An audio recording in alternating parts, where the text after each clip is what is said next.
Hello everyone. In this tutorial, we will show you a simple and free method to unlock any phone from any carrier, even if it's not fully paid off. No more expensive unlock fees or shady third-party services. We've got the solution you've been looking for. The first step is to insert an unsupported SIM card from a different carrier into your phone. Once you power up your phone with the new SIM card, you'll receive a message asking for an unlock code. All you have to do is enter the unlock code, and your phone is now fully unlocked and ready to be used with any carrier you choose. And here's the best part. We will show you how to get the unlock code.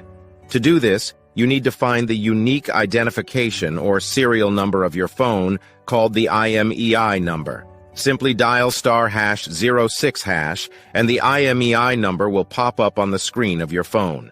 Based on this IMEI number, we will get the unlock code for your phone.